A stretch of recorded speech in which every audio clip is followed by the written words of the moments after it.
अस्सलाम वालेकुम। Welcome back to my new blog. उम्मीद करती हूँ आप लोग सब लोग खैरियत से होंगे और अल्लाह का शुक्र है जी मैं भी खैरियत से हूँ। तो जी जैसे कि आप लोगों ने इंट्रो में देख ही लिया है कि मैं आपके साथ आज अपनी इफ्तार पार्टी की कुछ रेसिपीज़ शेयर करने वाली हूँ, कुछ अपनी रूटीन शेयर करूँगी। तो ये चौथे रोज़े की मैंने जो है वो घर में इफ्तार पार्टी रखी हुई थी, यानी जुम्मे वाले दिन की। तो आज माशाल्लाह से 5वां रोज़ा हो गया है। दिन कैसे गुज़रे हैं पता ही नहीं चल रहा। तो चलिए व्लॉग स्टार्ट करते हैं। सबसे पहले मैंने चिकन लिया था 1.5 केजी, मतलब 1 एंड हाफ़ केजी चिकन था। उसमें नमक और नींबू लगा के मैंने 2 घंटे के लिए उसको छोड़ दिया और उसके बाद फिर इसको जो था वो मैंने डीप फ्राई कर लिया था। मैं बना रही थी स्टीम चिकन जो है वो राइस। तो ये बहुत मज़े के बनते हैं। ये भी मेरी अपनी ही रेसिपी है, मैंने कहीं से देखी नहीं है। जो रेसिपीज़ मैं कहीं से देखती हूँ तो वो मैं आपके साथ ज़रूर शेयर करती हूँ। ये मैंने अपने ही दिमाग की जो है ना वो कह सकते हैं क्रिएट की हुई रेसिपी है। तो मैंने कहा चले आज आपके साथ वही शेयर करती हूँ। तो बस इसको आपने इतना कलर, हल्का सा कलर इसका जब चेंज होगा तो आप लोगों ने आपने इसको बाहर निकाल लेना है। इसको ज़्यादा कुक नहीं करना वरना फिर ये ड्राई हो जाएगा, क्योंकि इसकी जो बाकी की कुकिंग है वो हम लोग बाद में करेंगे। जब चिकन अच्छे से फ्राई हो जाए तो फिर आपने इसको बाहर निकाल लेना है और उसको अच्छे से ठंडा करना है। गरम-गरम में आपने मैरिनेशन नहीं करनी है। अच्छे से जब ड्राई ठंडा हो जाए तब ये मैरिनेशन करनी है। तो बस इसमें मैंने तकरीबन 3 चम्मच, 3 खाने के चम्मच दही डाला था और इसमें डाला था मैंने लहसुन अदरक का पेस्ट। नमक क्योंकि मैंने पहले ही डाला था तो दोबारा मैंने नमक नहीं डाला था। 2 से 3 चम्मच मैंने नींबू डाले थे, नींबू का रस मतलब डाले थे। और इसमें मैंने डाली थी हल्दी, लाल मिर्चों का पाउडर, सूखा धनिया, कश्मीरी लाल मिर्च और ये जायफल जावित्री का थोड़ा सा मैंने पाउडर डाला है, ज़ीरा डाला है और कुटी हुई लाल मिर्च और गरम मसाला डाला था। और इनको सबको मैंने डाल के अच्छे से जो है मिक्स करके वो मैंने रख दिया था। ये आपके ऊपर डिपेंड करता है, जितनी देर आप मैरिनेट करेंगे उतना ही ये चिकन जो है वो स्टीम चिकन बहुत मज़े का बनेगा। और अगर आप थोड़ी देर के लिए ही करेंगे तो वो फिर इसका वो टेस्ट नहीं आएगा, क्योंकि मसाले अच्छे तरीके से जो है वो अंदर नहीं जाएंगे, मतलब फीका-फीका फिर आपका जो स्टीम रोस्ट है वो बनेगा। फिर इसको मैंने बना के इसको एक साइड पे रख दिया था और अब आ जाते हैं, आज आपके साथ मैं सब फर्स्ट टाइम ही शेयर कर रही हूँ। ख़ैर मैं पहले तो बना चुकी हूँ लेकिन आप लोगों के साथ आप स्टेप बाय स्टेप मैं शेयर करने वाली हूँ घर में चिकन कचौरी की रेसिपी। तो मैं बिल्कुल बाज़ार जैसी बनाऊँगी इंशाल्लाह, आप देखिएगा, स्टेप को फॉलो कीजिएगा। तो मैंने यहाँ पे लिया था तकरीबन 2 से थोड़ा सा 2.5 कप कह लें मैदा लिया था और इसमें मैंने डाला था नमक। नमक तकरीबन 1.5 चम्मच मैंने डाला था, टीस्पून सॉरी।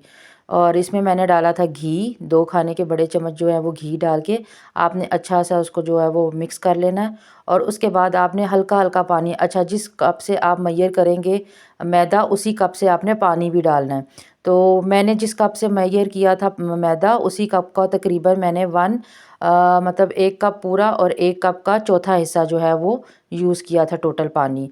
तो आपने इसकी जो डो है ना बहुत मतलब इस तरह से बनानी है कि आपके हाथों को चिपके भी नहीं और आपके हाथों मतलब साथ-साथ आपके चिपकेगी लेकिन साथ आटा लगेगा नहीं। इसको आपने अच्छे से जो है ना 5-7 मिनट के लिए अच्छे से गूँथना है। इसको नीट जितना आप नीट करेंगे, हल्का-हल्का छींटा देते जाएँ और आटे को जितना नीट करेंगे आपकी कचौरी की जो लेयर्स हैं वो बहुत अच्छी बनेंगी। अगर आटा अच्छे से गूँधा नहीं होगा और आटा हार्ड होगा तो आपकी कचौरी की जो लेयर्स हैं ना वो बिल्कुल भी ऐसी नहीं बनेंगी, फिर वो लेयर्स भी आपकी हार्ड ही बनेंगी।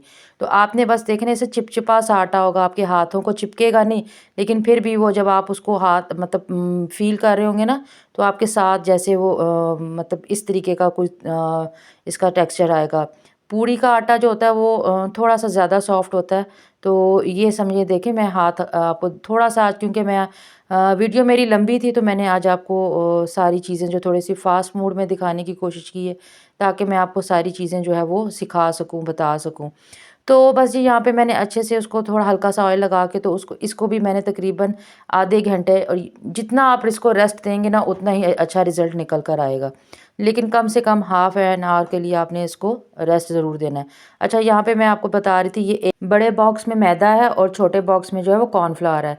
आपने इस रेशोज़ के साथ ही ये जो है इसकी मतलब क्या पेस्ट बनाना है। मतलब आपने इसमें डालना है 1 1/4 की रेशो से, मतलब 1 चम्मच अगर मैदा है तो 3 चम्मच कॉर्नफ्लोर यूज़ करना है। तो इसमें आपने बिल्कुल पिंच सा मीठा सोडा लाज़मी यूज़ करना है। उसका रीज़न यही है कि इससे बड़ा मज़े की जो है वो आपकी लेयर्स बनेंगी। और तकरीबन 2 से 3 चम्मच जो है वो घी डालना है। घी आपका हार्ड नहीं होना चाहिए और रूम टेम्परेचर पे ही होना चाहिए और ज़्यादा मेल्टेड मतलब गर्म भी नहीं होना चाहिए। तो आपके सामने मैंने जिस तरह का पेस्ट बनाया है इस तरीके का बना के आप वो भी साइड पे रखें। अच्छा जी, तकरीबन मैंने 2 घंटे के लिए डो को जो है थोड़ा-सा रेस्ट दिया था और यहाँ पे फ्लोर पे आपने थोड़ा-सा ऑयल डाल लेना है। यहाँ पे कोई भी आपने डस्ट मतलब खुश्क आटे का यूज़ नहीं करना। किसी भी प्रोसीजर में आपने अब स्टेप बाय स्टेप नोट करते जाना है। फ्लोर पे डाल के आपने अच्छे से इसको नीट और कर लेना है। जितना आप नीट करेंगे, आपकी जो कचौरी की जो लेयर है ना, वो उतनी ही अच्छी निकल कर आएगी। अच्छा, इसके बाद आप मैं क्योंकि जितना बना रही थी, मैं ज़्यादा बड़े साइज़ की कचौरियाँ नहीं बना रही थी, तो आपकी मर्ज़ी है आप इसमें कितने भी बनाना चाहें, तो उस हिसाब से आप इसके जो है वो पेड़े बना लें। मैंने तकरीबन इसमें 8 बनाए थे और ये 8 भी मतलब एक कचौरी भी एक बंदे के लिए ज़्यादा हो जाती है खाना, लेकिन ये कि मैंने 8 बनाई थी, तो मतलब वो भी काफ़ी जो थी वो मेरी बाद में बच गई थी। अच्छा, फिर इतनी देर में मैंने कहा दोबारा से इसको पेड़ों को बना के दोबारा रेस्ट होने के लिए तकरीबन 10 मिनट के लिए आपने छोड़ देना है। डो को आपने जो है वो रेस्ट लाज़मी देना है। तो उतनी देर तक अगर इसकी फिलिंग तैयार कर लेते हैं। मैंने पैन में थोड़ा-सा ऑयल लिया था, ज़ीरा और कुटी हुई लाल मिर्च डाल के, तो मतलब वहाँ हाफ़ टी स्पून मैंने लहसुन अदरक का पेस्ट डाला था। ये टोटली ऑप्शनल है, आप ज़ीरा और कुटी हुई लाल मिर्च भी डाल सकते हैं। तो इसके बाद फिर मैंने इसको अच्छे से फ्राई करने के बाद इसमें डाल दिए थे प्याज। मैंने एक प्याज नॉर्मल साइज़ का लिया था, उसको बारीक-बारीक कट कर लिया था। इसको भी आपने अच्छे से जो है वो फ्राई कर लेना है, कलर चेंज नहीं होने देना। फिर इसके बीच आपने बंद गोभी डाल देनी है। आप चाहें तो खाली चिकन ही डाल सकते हैं, लेकिन मैं क्योंकि बिल्कुल बाज़ार वाली ही फिलिंग बना रही थी, तो इसलिए फिर मैंने बंद गोभी, प्याज वगैरह सारा जो है वो डाला था। उसको मैंने अच्छे से फ्राई कर लिया था।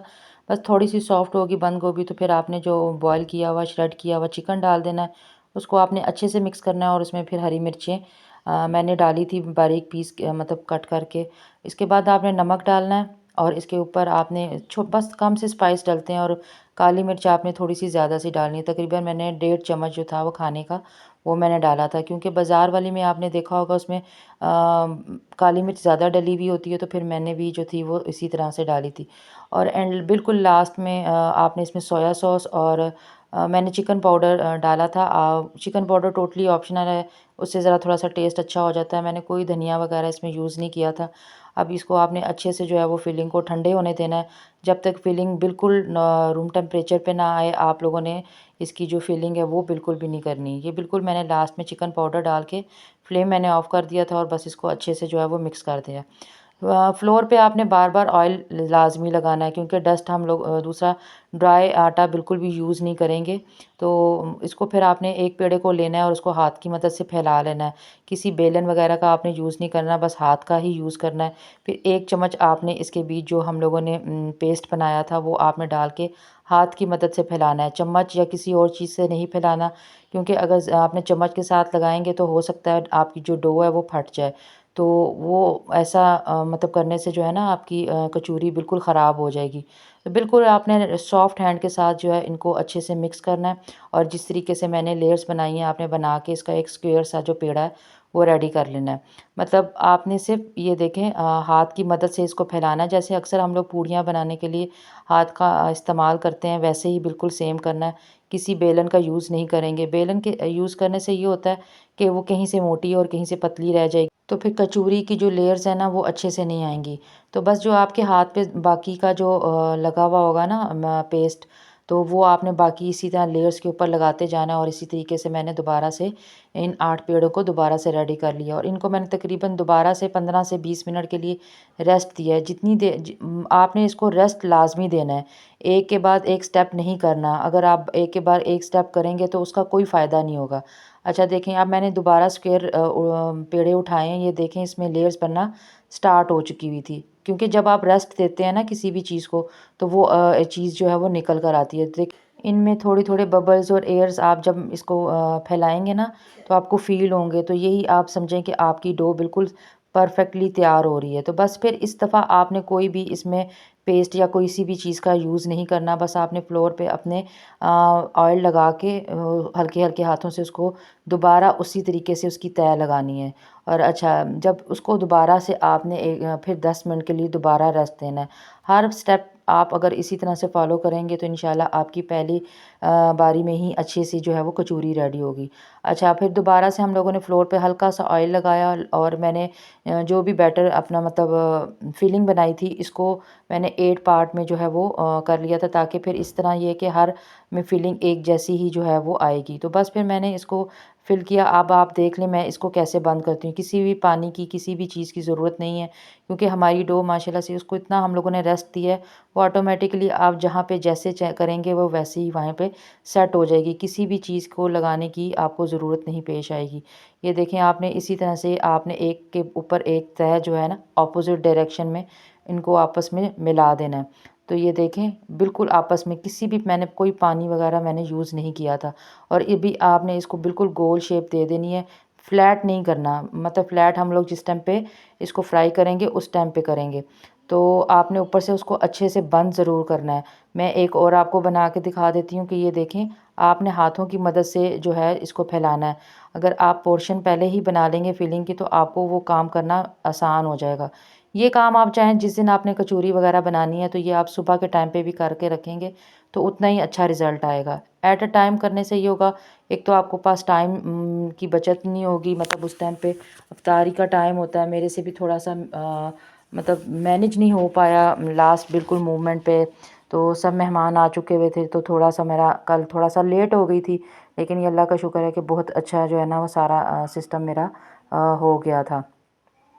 तो बस जी, ये फिर मैंने सारे आपके सामने, मैंने कहा आपके साथ 2-3 दफ़ा आपके साथ शेयर कर लूँ, ताकि आप बार बार ये चीज़ जो है वो देख के ये सीख लें। बस आपने अपोज़िट जो डायरेक्शन की जो डो है ना उठाते जाना है और एक के बाद एक के ऊपर तह लगाते जाना है।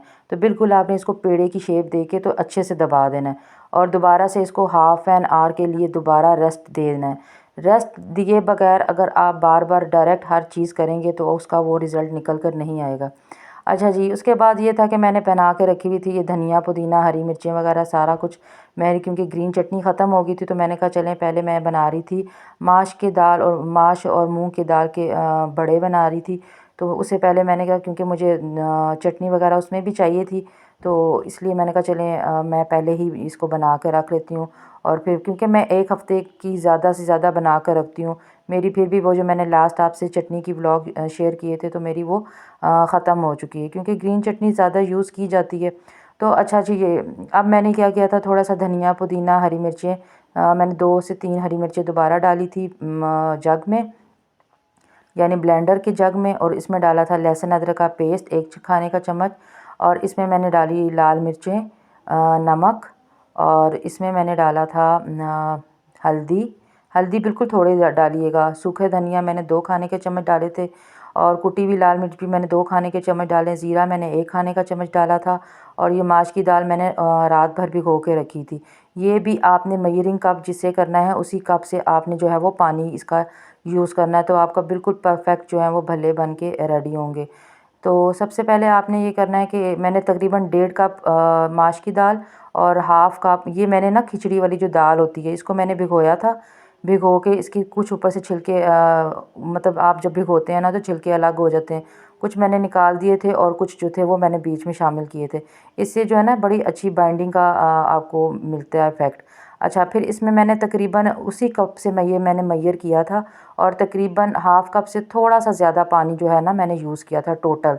मतलब जितनी मैंने आपको क्वांटिटी बताई है ना उसमें इतना, अगर आप ज़्यादा पानी डाल देंगे आपका बैटर थोड़ा सा पतला हो जाएगा, तो फिर उसके भल्ले उस तरीके से जो है वो फ्लफ़ी से नहीं बनेंगे। तो इसलिए आपने इसको अच्छे से जो है ना वो ब्लेंड करना है। ब्लेंड बिल्कुल पेस्ट की तरह हो। और अभी मैं आपको दिखाऊंगी कि आपका बैटर कितना थिक होना चाहिए। ज़्यादा रनी भी नहीं होना चाहिए, और ज़्यादा थिक भी होगा तो वो भी अंदर से जो आपके भड़े हैं ना वो हार्ड रह जाएंगे। तो हरा धनिया, पुदीना डालने का मकसद सिर्फ ये था कि आप चाहें तो स्किप भी कर सकते हैं। मेरा डालने का मकसद सिर्फ ये होता है कि क्योंकि ये थोड़ी सी दाल हैवी होती है और इसको डाइजेस्ट करने में थोड़ा सा प्रॉब्लम होता है, तो फिर ये कि ये ग्रीन चीज़ कोई भी आप डाल देना तो वो खाना जल्दी से हज़म हो जाता है। तो ये देखें, मैंने हाफ़ से थोड़ा सा ज़्यादा इसमें पानी डाला था और ये देख लें आपका बैटर इतना थिक होना चाहिए। फिर उसको मैंने हाथ की मदद से अच्छे से जो है ना वो फेंट लिया था। आप बीटर का वगैरह का यूज़ भी कर सकते हैं, लेकिन उस दिन भी मैंने आपको यही बताया था कि जितना आप हाथ की मदद से बीट करेंगे ना, उतने ही आपके बड़े या आपकी भलियाँ जो है ना वो, या भल्ले, कोई भी चीज़ जो है ना वो इसी अच्छे बनेंगे। तो फिर मैंने हल्का सा ऑयल गरम करके देख लिया था कि यहाँ पे वो सही बन रहा है। अगर तो आपकी मतलब बैटर ऑयल में जाए और वो बिखर रही है, दाल बिखर रही है ना, तो फिर आप 1 से 2 खाने के चम्मच बेसन डाल लेंगे तो आपका जो बैटर है ना वो बिल्कुल सही परफेक्ट बनेगा। क्योंकि मैंने थोड़ा सा डाल के टेस्ट कर लिया था, तो मेरे जो बैटर था ना बिल्कुल परफेक्ट बना था, बिल्कुल भी मुझे और किसी भी चीज़ डालने की ज़रूरत नहीं आई थी। तो बस फिर आपने इसको बिल्कुल लो फ्लेम पे बनाना है। हाई फ्लेम पे करेंगे तो ऊपर कलर आ जाएगा और अंदर से जो है ये बिल्कुल कच्चे रह जाएंगे। तो फिर आपने 1 चम्मच ले लेना, स्पून की मदद से इसके ऊपर थोड़ा थोड़ा ऑयल डालते जाएंगे, तो ये आहिस्ता आहिस्ता नीचे से पैन जो है वो खुद ब खुद जो है वो छोड़ देंगे। और इसको आपने बिल्कुल लो फ्लेम पे आराम आराम से बनाना है, वरना ये टूट भी सकते हैं और फिर आपके जो भल्ले हैं ना उनमें ऑयल चला जाएगा और फिर वो चीज़ नहीं बनेगी। ये देखें, मैंने कोई मीठे सोडे वगैरह का यूज़ नहीं किया था। जितना आप बीट करेंगे ना तो उतना ही आपके जो भल्ले हैं ना वो अच्छे से बनेंगे, और देखें कितने अच्छे से फूल भी गए हैं। तो ये छोटी छोटी टिप्स और ट्रिक्स होती हैं, अगर आप इनको अपना के अपनी कुकिंग करें ना तो आपकी ना तो चीज़ें ख़राब होंगी और ना ही आपको टाइम ज़्यादा जो है वो देना पड़ेगा। तो यहाँ पे ये था कि मैंने टूथपिक की मदद से अंदर से डाल के, जैसे हम लोग केक को चेक करते हैं ना वैसे देख लें। अगर तो बिल्कुल क्लीन आए तो आप समझें कि आपके भल्ले अंदर से पक चुके हैं। तो मैंने यहाँ पे थोड़े से बड़े साइज़ के बनाए क्योंकि मेरे पास टाइम की कमी थी। पहला बैच मैंने थोड़े से छोटे बनाए थे, लेकिन मैंने कहा कि नहीं, इसको थोड़ा सा बड़ा साइज़ करके जल्दी जल्दी बना लेते हैं। आप अपनी मर्ज़ी से कोशिश करें कि हाथ की मदद से ही बनाएं। चम्मच की मदद से बनाते हैं ना तो वो तो एक जगह पे वो ठहर जाते हैं, मतलब एक ही जगह, वो फिर इस तरीके से फूलते नहीं है। जब भी आप दोबारा बैच डालना लगें तो बैटर को दोबारा से भी हाथों की मदद से फेंट लें। उससे ये होगा कि आपका जो हर बैच है ना वो अच्छे से फूल के और भल्ले बहुत अच्छे से रेडी होंगे। बस आपने ऑयल की मदद मतलब चम्मच की मदद से बार बार ऑयल जो है इनके ऊपर डालना है, और ये देखें इतने मज़े के सॉफ्ट जो थे वो सारे रेडी हो गए थे। अच्छा, इसको आपने बिल्कुल ठंडा करना है। अगर गरम गरम को आप पानी में डालेंगे तो अंदर से जो है इसकी वो एक ना गुठली सी बन जाती है, तो वो नहीं बनेगी। मतलब आपने इसको गरम गरम जो है वो पानी में नहीं डालना। बिल्कुल रूम टेम्परेचर पे आ जाए तो फिर आपने जो है इसके भी ऊपर पानी डालना है। मेरे पास बाउल जी छोटा बन रहा था, फिर बाद में मैंने दोबारा उसी वाले ब्लू बाउल में ही जो है वो सारा उसमें डाल दिया था। अच्छा जी, यहाँ पे मैंने फ्रूट चाट वगैरह काटनी थी, तो बस मैंने यहाँ पे एप्पल को जो था वो पील करके तो मैंने पानी में नमक डाल के उनमें रख दिया था ताकि ये ब्लैक ना हो, और टाइम बिल्कुल करीब था। ये देखें, मैंने उसी बाउल में जो थे वो सारे उसको अच्छे से डिप कर दिया था, और फिर आपने हाथों की मदद से इसको प्रेस करके इसका पानी सारा ड्रेन करके, तो वो मैंने आपसे मेरे से प्रोसीजर स्किप हो गया, मतलब क्योंकि वो लास्ट मोमेंट था और मुझे सारी अरेंजमेंट सारी करनी थी। साथ साथ यहाँ पे मैं सेटिंग भी कर रही थी, और यहाँ पे मैंने वाइट कलर की चादर सारी बिछा दी, और फिर यहाँ पे बर्तन वगैरह भी मैंने निकाल दिए थे। तो बस 5 तो बज गए थे, और अभी फ्रूट चाट काटने वाली थी, पकौड़ों का मसाला बनने वाला था, और रोल बनाए थे साथ में, और मैंने स्क्वायर जो थे वो मतलब समोसे कह सकते हैं, जो मैंने आपके साथ रेसिपी शेयर की थी फ्रोज़न आइटम्स की, तो उन्हीं में से मैंने रोल निकाले थे, और स्क्वेयर्स जो थे वो पैटीज़ जो मैंने बनाए थे वो मैंने निकाल लिए थे। अच्छा जी, यहाँ पे असेंबलिंग का टाइम आ चुका था। मैंने भल्लों को डाल दिया था डिश में। डिश मेरे से क्योंकि गलती होगी, हालांकि मैंने उस टाइम पे 2 डिशेस निकाली थी इस तरह की, लेकिन मुझे समझ नहीं आई मेरे साथ क्यों ऐसा हुआ।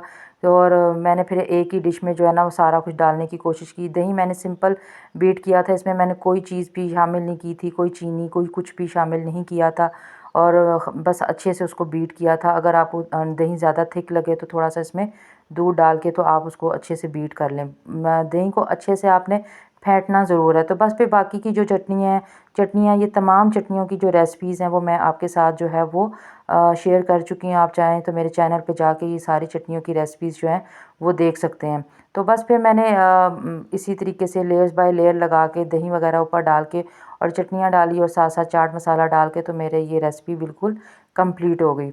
तो बस ये मैं आपको दिखा रही थी कि देखें कितने सॉफ्ट और कितने मज़े के जो है वो रेडी हुए हैं।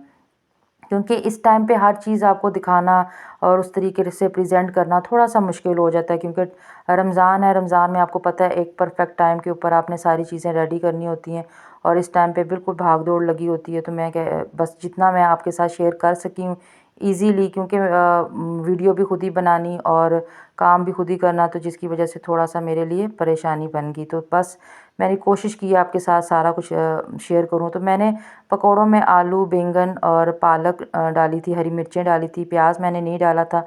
और ये मैंने उस दिन भी आपके साथ शेयर किए थे कि मैं बिल्कुल कम बेसन डाल के जो है वो पकौड़े वगैरह बनाती हूँ। तो बस मैंने उसी तरीके से आज भी बना लिए। उस दिन मैंने बंद गोभी डाली थी, आज मैंने बंद गोभी जो है वो नहीं डाली थी। अच्छा जी, यहाँ पे आ गई थी मैं कचौरियों को फ्राई करने के लिए। कचौरियों का ऑयल आपने इतना गर्म करना है कि इजीली आप जो है वो ऑयल को छू सकें, यानी कि देखें मैं आराम से उंगलियों को जो है वो उंगली जो बीच अंदर डाल के चेक कर रही हूँ। यहाँ पे आपने कचौरियों को हल्का सा फ्लैट करना है और फ्लैट करके देखें अभी भी जो है इसमें बबल्स आहिस्ता आहिस्ता बनना स्टार्ट हुए हैं। अच्छा, मैं क्योंकि बाकी के काम भी देख रही थी तो मेरे से कचौरियाँ एक साइड से थोड़ी सी डार्क ज़्यादा कलर में हो गई थी, लेकिन बिल्कुल बहुत अच्छी जो है वो क्रिस्पी जो है वो कचौरियाँ बन के रेडी हुई थी। आपने बिल्कुल लो फ्लेम पे जो है ना, क्योंकि मेरे पास टाइम की कमी थी, मुझे मेरे जहन में यही नहीं रहा कि मैंने कहा ये तो कचौरियाँ अच्छा खासा टाइम लेती हैं। तो बस ये था कि इस टाइम पे तो ठीक थी, कचौरियों का कलर भी ठीक था, एक साइड से बड़ा अच्छा कलर आया था और लेकिन दूसरी साइड में जब मैं चाट बनाने के लिए आ गई थी तो उतनी देर में वो थोड़ी सी डार्क हो गई थी। खैर कोई बात नहीं, इतना तो फिर आपकी किसी ना किसी रेसिपी में कोई ना कोई गड़बड़ तो हो जाती है। लेकिन मुझे थोड़ा सा दुख ये था कि जिसके ऊपर मैंने सारा दिन इतनी मेहनत की, स्टेप बाय स्टेप हर चीज़ आपके साथ शेयर की, तो बस थोड़ी सी वो डार्क हो गई। कोई बात नहीं, कभी कभी ऐसा हो जाता है। तो बस मैंने मेरे पास जो भी फ्रूट्स थे, आपके पास भी घर में जो भी फ्रूट्स हों, उसमें मैंने क्रीम डाल के थोड़ी सी मायोनीज़ डाली थी और चीनी डाल के थोड़ा सा मैंने चाट मसाला डाला था। मैं क्योंकि पिसी हुई काली मिर्च इस टाइम पे ख़त्म हुई हुई थी, तो मैंने थोड़ा सा चाट मसाला डाल के तो फिर मैंने इसको बाउल में निकाल लिया। कीवी मैंने जो थे वो काटे थे, तो मैंने ऊपर जो थे और मेरे पास कुछ और डेकोरेट करने के लिए नहीं था, तो फिर मेरे पास जो चीज़ थी फिर मैंने उसी के साथ थोड़ा बहुत डेकोरेट करके तो मैंने उसका थोड़ा सा कलर चेंज किया। तो यहाँ पे देखें कचौरियाँ मैं इतनी मैं चाट बना रही थी तो थोड़ी सी नीचे से ना डार्क हो गई थी, लेकिन बनी बिल्कुल क्रिस्पी थी, बिल्कुल बहुत मज़े की बनी थी। तो बस यहाँ पे जो बाकी दूसरा बैच डालने के लिए मैंने भी कम डाल दिया, क्योंकि अभी बाकी चीज़ें फ्राई होने वाली थी। दूसरी साइड पे पकोड़े भी बन रहे थे, रोल भी फ्राई कर रही थी। तो जितना हो सका मैंने आपको दिखाने की कोशिश की। यहाँ पे जो स्क्वायर पैटीज मैंने बनाए थे वो भी मैं यहाँ पे फ्राई कर रही थी। दूसरी साइड पे ये देखें सब कुछ किचन में साथ साथ ही चल रहा था और इस टाइम बहुत कम रह गया था, तो बस मैं जल्दी जल्दी जो भी था वो वाइंड अप कर रही थी।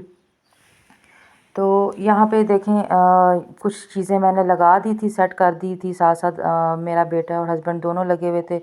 और यहाँ पे जी रोज़ा अफ्तार हो चुका था, एक सब लोग जो थे वो रोज़ा खोल रहे थे और मैं लास्ट में रोल लेकर आई थी। तो मुझे फिर कहा जितना बन गया बस वो ले आओ, काफ़ी ज़्यादा जो है वो एहतमाम हो गया। तो बस जी यहाँ पे सब लोग ने अफ्तारी की, नमाज़ वगैरह पढ़ी और दोबारा से मेरी ड्यूटी स्टार्ट होगी किचन की। क्योंकि बाकी जो सबसे मेरे लिए मुश्किल काम होता है कि जो लेफ़्ट ओवर चीज़ें बच जाएँ तो उनको दोबारा से जो है वो सेव करके रखना। क्योंकि अगर सारी चीज़ें ख़त्म हो जाए ना तो आपको भी ज़हनी टेंशन नहीं होती। देखिए माशाल्लाह से काफ़ी कुछ जो था वो बच गया था और यहाँ पे मैं आपको दिखा रही थी कि देखें कितनी क्रिस्पी सी जो है वो कचौरियाँ अंदर तक बहुत मज़े की जो है वो क्रिस्पी हुई थी। तो बस यहाँ पे चीज़ें क्लीन मतलब किचन वगैरह मैंने क्लीन कर लिया और चाय का टाइम था, क्योंकि खाना उन्होंने कहा था कि हम लोगों ने थोड़ा सा लेट खाना है। तो फिर मैंने भी मैंने कहा चलें चाय वगैरह पी लेते हैं, फिर तरावी पढ़ने के बाद जो है वो मैं खाना रेडी कर लूँगी। मतलब खाना तो 80% रेडी था, बस चावल वगैरह बनाने थे। तो बस यहाँ पे चाय वगैरह पी, चाय पीने के बाद जो था वो मैंने नमाज़ पढ़ी, थोड़ी देर उनके पास बैठ के बातें वगैरह की और फिर यहाँ पे मैं दोबारा किचन में आ गई थी, जो मैंने स्टीम चिकन जो उसकी रेसिपी बनाने के लिए। अच्छा, मैंने वही पैन यूज़ किया था जिसमें मैंने फ्राई किया था, ऑयल मैंने उसका निकाल लिया था और उसी मतलब थोड़ा थोड़ा ग्रीस था, तो मैंने उसी के बीच जो था वो स्टीम चिकन जो जो मैंने आपके साथ पहले रेसिपी शेयर की है तो उसको मैंने डाल के बिल्कुल हल्की आंच में जो है वो छोड़ दिया था। तो दूसरी साइड पे फिर मैंने ऑयल एक मतलब पैन लिया और उसमें प्याज वगैरह फ्राई किया और उसको मैंने थोड़ा सा निकाल लिया और कुछ मैंने बीच ही रहने दिया। और फिर बस इसमें 2 चम्मच मैंने लहसुन अदरक के पेस्ट डाले थे। बस इस टाइम पे वो कहते हैं ना, सारे दिन की थकावट थी और जो चीज़ मुझे समझ में आ रही थी इस टाइम पे मैं वो सब डालने की कोशिश कर रही थी, ताकि कुछ ना कुछ जो है वो अच्छा जो पुलाव है वो रेडी हो जाए।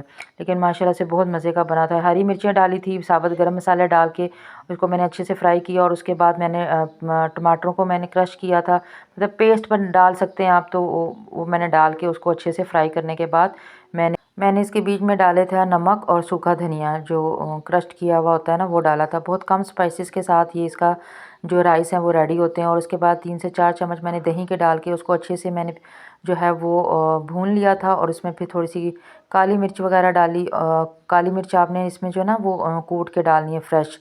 और बस साथ साथ जो था वो मैंने इसमें जो लेफ़्ट ओवर जिस बाउल में मैंने मैरिनेशन बनाई थी उसमें पानी डाल के वो मैंने डाल के इसको बॉइलिंग पॉइंट के लिए छोड़ दिया था। यहाँ पे मेरा जो स्टीम था वो बिल्कुल रेडी हो चुका हुआ था, और मैंने इसका फ्लेम ऑफ़ कर दिया था। स्टीम को आपने बिल्कुल लो फ्लेम पे बनाना है। और यहाँ पे तकरीबन 1 केजी मैंने चावल लिए थे, और उसको जो है वो मैंने मतलब पानी डाल नॉर्मली जितना पानी यूज़ किया जाता है, मैं पहले भी आपको कई दफ़ा इसकी रेशो बता चुकी हूँ कि कैसे आप चावलों की रेशो पानी की रेशो चेक कर सकते हैं चावलों में।